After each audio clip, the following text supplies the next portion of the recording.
جن لوگوں نے ادب کیا ان کے مقدر جاگ اٹھے، ان لوگوں کو خداوند کریم نے دنیائی میں بخت لگائے۔ حضرت خالد بن ولید رضی اللہ تعالی عنہ اطلاع دی گئی، خبر ملی کہ عیسائی سردار عیسائی بادشاہ 1.5 لاکھ کے قریب فوج لے کر مسلمانوں پہ حملہ کرنے کے لیے آیا ہے۔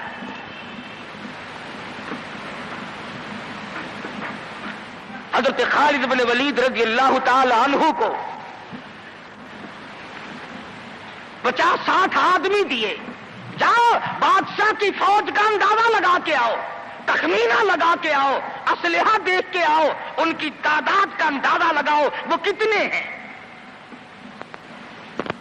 حضرت خالد بن ولید رضی اللہ تعالی عنہ چند صحابہ کرام کو ساتھ لے کر کے پہنچے۔ عیسائی بادشاہ کو پتا چلا، اس نے حضرت خالد بن ولید رضی اللہ تعالی عنہ کو بلایا اور کہنے لگا کہ دیکھو جنگ اچھی چیز نہیں ہے، ہم سے صلح کر لو، ہم سے صلح کر لو۔ حضرت خالد فرمانے لگے صلح میں دیر کیا ہے، قول لا الہ الا اللہ محمد الرسول اللہ صلی اللہ علیہ وسلم، کلمہ پڑھ، مسلمان بن جا، میرا بھائی بن جا، جنت کا حقدار بن جا، میرے نبی کا غلام بن جا، اللہ کی توحید کا ماننے والا بن جا، ابھی تمام باتوں میں صلح ہو جائے گی۔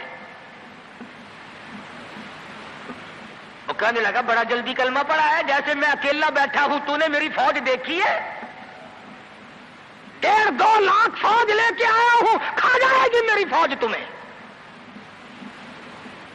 کلمے پڑھا رہا ہے۔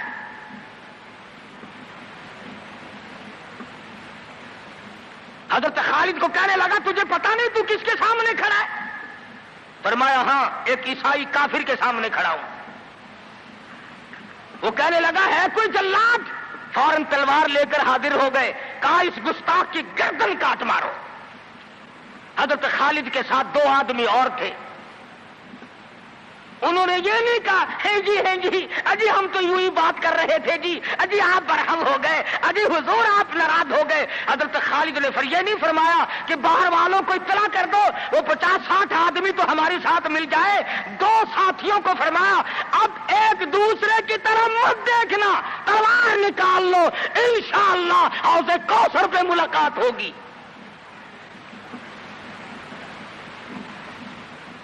3 آدمی 1.5-2 لاکھ کے مقابلے میں ٹکرا گئے، یہ نہ سوچا کہ ہوگا کیا۔ حضرت خالد بن ولید رضی اللہ تعالیٰ عنہ اور 2 ساتھی اور تمام کافروں کی فوج میں گھر گئے، جنگ شروع ہو گئی۔ ابو عبیدہ بن جراح رضی اللہ تعالیٰ عنہ کے خام میں مدنی کریم صلی اللہ علیہ وسلم تشریف لائے، فرمایا ابو عبیدہ تو سویا ہوا ہے، میرا خالد گھیرے میں آ گیا۔ گھبرا کے اٹھے، شور مچایا، لوگوں جلدی کرو پہنچو، خالد گھیرے میں ہے۔ حضرت خالد کی بیوی ام تمیم سنتی ہے، کہنے لگی نہیں مجھے یقین نہیں آتا، میرا خالد گھیرے میں آنے والا نہیں، آ ہی نہیں سکتا۔ گھر میں کھڑی ہو کر چاروں طرف نظر مارتی ہے، دیکھتی کیا ہے؟ وہ ٹوپی جس میں امام الانبیاء محبوب کبریا حضرت محمد مصطفیٰ صلی اللہ تعالی علیہ وسلم کے منہ مبارک رکھے ہوئے تھے، وہ بھول آئے۔ ام تمیم کہتی ہے خالد تو ضرور گھیرے میں آ گیا، تیری ٹوپی یہاں رہ گئی۔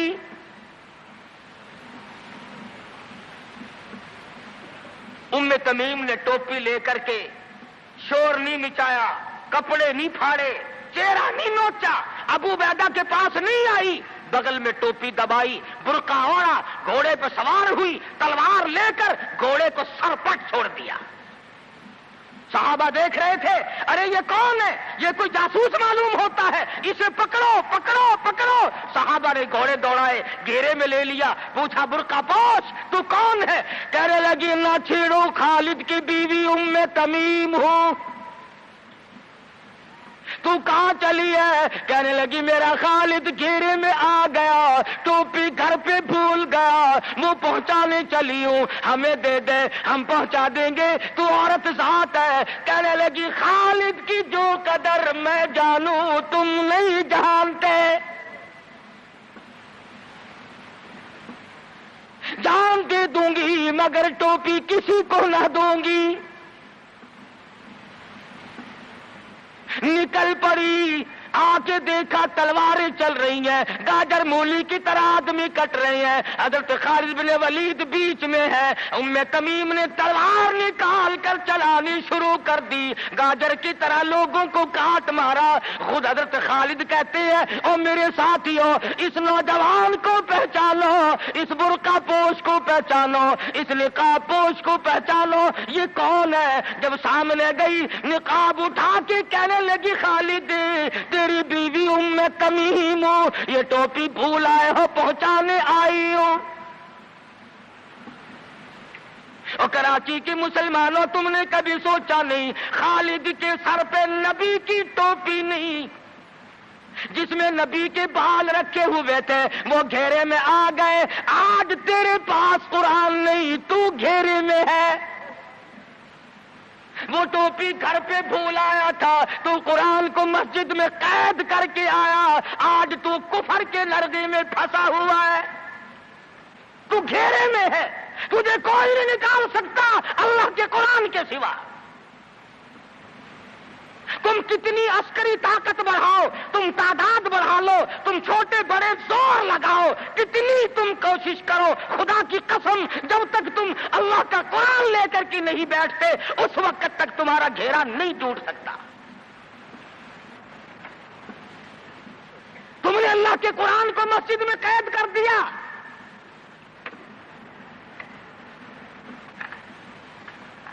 نہ اس کو عوام صدر میں جگہ دی، نہ مارکیٹ میں جگہ دی، نہ محلے میں جگہ دی، نہ برادری میں جگہ دی، نہ خاندان میں کوئی جگہ دی۔ تمام کو اکٹھا کر لو گے، اللہ کے قرآن کو پوچھنے والا کوئی نہیں۔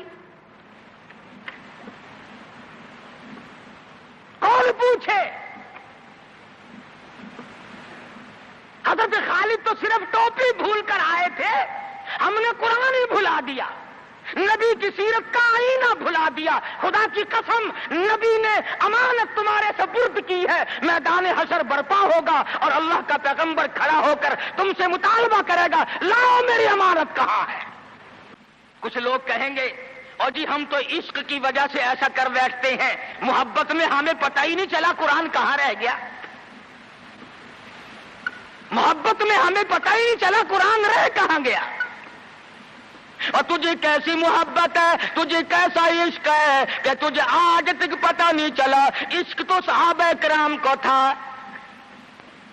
مدینہ منورہ ہے، اللہ پاک ہر مسلمان کو مدینہ پاک کی زیارت نصیب فرمائے۔ خدا کی قسم مدینے کی ہوا میں جو خوشبو ہے تمہاری، وہ کستوری میں نہیں ہو سکتی، وہ مشک میں نہیں ہو سکتی، وہ عنبر میں نہیں ہو سکتی، وہ زعفران میں نہیں ہو سکتی۔ ارے مدینے کی ہوا میں جو خوشبو ہے، جو گنبد خضرا سے ٹکرا کر آتی ہے، اس ہوا میں خوشبو بھی نرالی ہے۔ صحابہ کہتے ہیں کہ جب ہم نبی صلی اللہ علیہ وسلم کو تلاش کرنے کے لیے نکلتے تو کسی سے پوچھتے نہیں پھرتے تھے، بلکہ مدینے کی ہوا بتاتی تھی ادھر آؤ ادھر آؤ، حضور ادھر تشریف لے گئے۔ مدینہ منورہ میں ایک جنگ کی تیاری فرمائی، صحابہ کرام کا لشکر تیار فرمایا، حضور اکرم صلی اللہ علیہ وسلم نے۔ جمعے کا دن ہے، صبح کا وقت ہے، لشکر کو ساتھ لے کر کے تشریف لے گئے، 2-3 میل تک رخصت فرمانے کے لیے گئے، دعا کر کے واپس آ گئے، اللہ تمہیں کامیاب فرمائے۔ صحابی ہے حضور اکرم، سب کہہ دو صلی اللہ علیہ وسلم کا۔ آؤ عشق کی بات تمہیں بتاؤں، حضور اکرم صلی اللہ علیہ وسلم نے روانگی کے وقت فرما دیا، توجہ کرنا، لشکر کو رخصت کرتے وقت فرما دیا، اور میرے دیوانوں اور پروانوں اور میرے جانثاروں بات سنو، پہلے جھنڈا جعفر طیار رضی اللہ تعالیٰ عنہ کے ہاتھ میں دینا، پھر جھنڈا عبداللہ ابن روا کے ہاتھ میں دینا، پھر جھنڈا اسامہ بن زید کے ہاتھ میں دینا۔ حضور کے کلام کی مراد کو اگر صحابہ نہیں جانتے تو کون جانتا ہے؟ سمجھ گئے صحابہ کہ جعفر طیار شہید ہوں گے، یہ جو حضور نے فرمایا پھر اس کو دینا، پھر اس کو دینا۔ حضور صلی اللہ علیہ وسلم کے کلام کی، فرمان کی، ارشاد کی مراد اور منشا غرض و غائب صحابہ سمجھ گئے کہ جعفر طیار شہید ہوں گے، اور پھر عبداللہ بن روا بھی شہید ہوں گے، اور اسامہ بن زید بچ کے آئیں گے۔ صحابہ کا تجربہ تھا حضور کے کلام کو سمجھنے کے لیے۔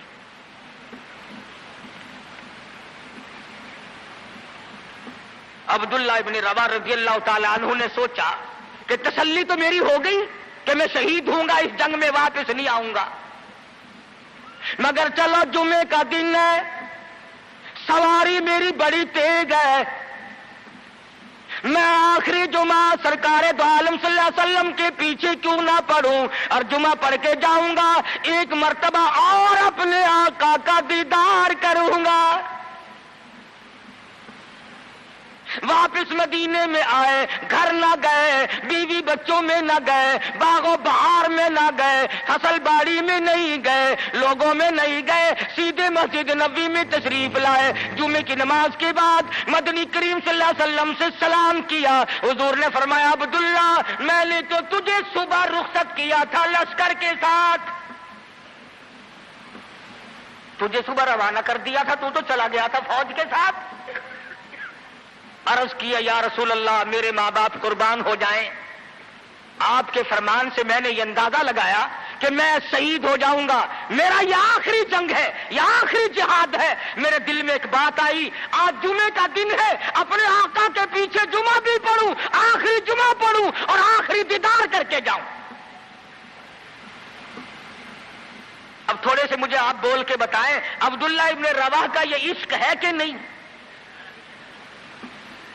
کوئی ڈر کی بات نہیں، کوئی خوف کی بات نہیں، بیوی بچوں کی محبت نے نہیں کھینچا، باغوں کو دیکھنے نہیں گیا، بچوں سے ملاقات کے لیے نہیں گیا۔ ارے حضور کا عشق ہے، کہتا آخری جمعہ، آخری دیدار، آخری ملاقات۔ اور عرض کیا میرے آقا میں اپنے ساتھیوں کو جا ملوں گا، میری سواری بڑی تیز ہے۔ امام الانبیاء محبوب کبریا حضرت محمد مصطفیٰ صلی اللہ علیہ وسلم کا چہرے انور سرخ ہو گیا۔ فرمایا عبداللہ تو ساتھیوں کو نہیں مل سکتا، نہیں مل سکتا، جب تیرے ساتھی جنت میں جائیں گے 500 سال بعد میں بہشت میں جا سکے گا۔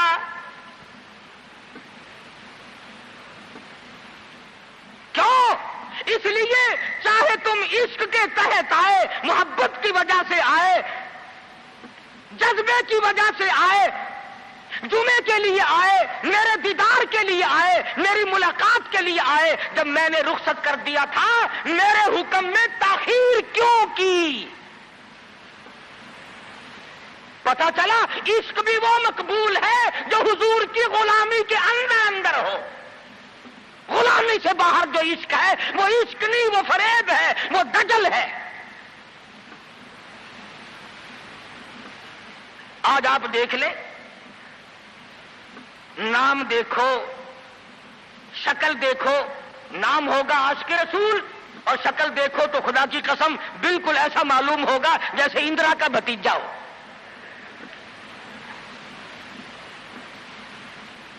پہچان نہیں سکے گا آدمی۔ کیا کر سکتا ہے آدمی شکل میں؟ صورت نہیں، سیرت نہیں، لباس نہیں، اخلاق نہیں، کردار نہیں، تمام چیزوں کا تختہ نکال کے رکھ دیا ہے۔ اور آج قوم اسی وجہ سے مصیبتوں سے دوچار ہے، وہ نرغے میں پھنسی ہوئی ہے، وہ نکل نہیں سکتی، وہ سہارا ڈھونڈ رہی ہے مادی قوت کا۔ حضور ناراض ہو گئے صلی اللہ علیہ وسلم۔ صحابی کہتے ہیں میں چاہتا تھا زمین پھٹ جائے، مجھے لقمہ بنا کر نگل جائے۔ صحابی کہتا ہے مجھے زندگی تلخ لگنے لگی، ہائے میرے آقا مجھ سے ناراض کیوں ہو گئے؟ عبداللہ بن روا تشریف لے گئے، گھر پھر بھی نہیں گئے، بال بچوں میں پھر بھی نہ گئے، اور جا کر کے جہاد میں شریک ہو گئے۔ 3 دن گزر گئے، کوئی چیز حلق میں نہ گئی، کمر سیدھی نہیں ہو سکتی تھی، جنگ سخت تھا، لڑائی شدید تھی، تلواریں چل رہی تھی۔ عبداللہ بن روا فرماتے ہیں مجھے بھوک لگی، سیدھا کھڑا نہیں ہو سکتا تھا، مجھے یاد آیا میرے تھیلے میں گوشت کے خشک ٹکڑے موجود ہیں، میں ان کو منہ میں لے کر ذرا چوسنے لگا، مجھے مدینے کا باغ یاد آیا، مجھے بیوی یاد آئی، مجھے اولاد یاد آئی۔ اے نبی کے دیوانے کا طرز زندگی دیکھ۔ صحابی کہتا ہے میں نے انگلی حلق میں ڈال کر وہ بوٹی باہر نکال دی، کہا اچھا میں تجھے کچھ کھانے کے لیے دینے لگا ہوں تو یہاں بیٹھ کر گھر یاد آیا، کھڑے ہو گئے اور فرمانے لگی اور میری بیوی اور تمہیں طلاق ہو، اور میرے باغ بہار جاؤ، اسلام کے لیے وقف ہو تم، آج کے بعد میرے نہیں۔ کسی نے پوچھا کیا کہہ رہے ہو؟ فرمایا ہاں ہاں، نقشہ سامنے کیوں آیا؟ آخری وقت میں دنیا کا نقشہ میری آنکھوں میں کیوں کھینچا؟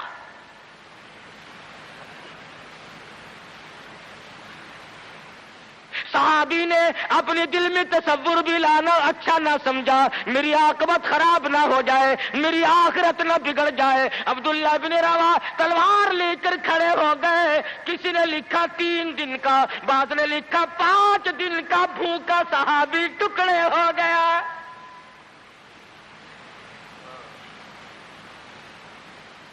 یہ تھا عشق جسے عشق کہا جاتا ہے، لیکن حضور کی اندازہ لگاؤ حکم میں تاخیر کی وجہ سے 500 سال بعد کو بہشت میں جا سکے گا، اور جنہوں نے حضور کے احکام کو سرے سے ٹھکرا دیا، سرے سے ماننا ہی نہیں، انکار کر دیا، اب یہ فیصلہ تم کرو، اب یہ فتویٰ تم دو کہ وہ جنت میں کب جائیں گے۔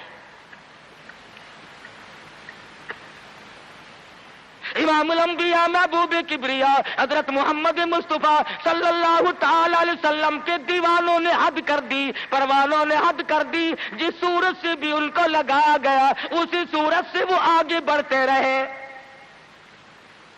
فاروق اعظم کی حکومت ہے، سب کہہ دو رضی اللہ تعالی عنہ۔ مصر کے علاقے میں کافروں نے ایک سازش بنائی، لڑکیوں کو ہار و سنگار کر کے کوٹھے پہ کھڑا کر دیا۔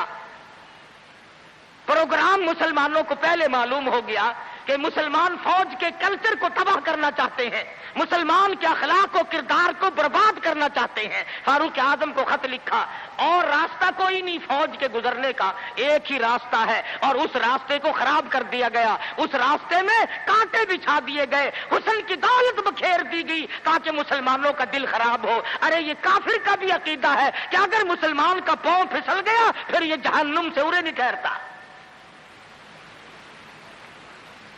فاروق اعظم رضی اللہ تعالیٰ عنہ نے خط کا جواب دیا اور صاف صاف لکھ دیا کوئی پریشانی کی بات نہیں، ساری فوج کو اکٹھا کر کے قرآن کی آیت سنا دو، ساری فوج کو اکٹھا کر کے قرآن سناؤ۔ چنانچہ کمانڈر نے، سپہ سالار نے فوج کو اکٹھا کیا اور قرآن کریم سنا دیا، وَقُلْ لِلْمُؤْمِنِينَ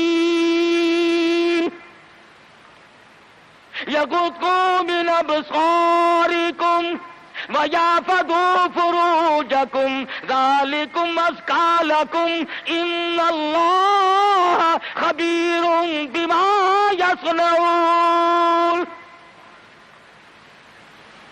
مسلمانوں اپنی نظروں کی حفاظت کرو، اپنی ایمان کی حفاظت کرو۔ اگر تم ان کی آنکھوں سے بھی دیکھو گے خدا تمہاری ساتھ ہے، وہ تمہاری تمام حرکتوں کو دیکھتا ہے۔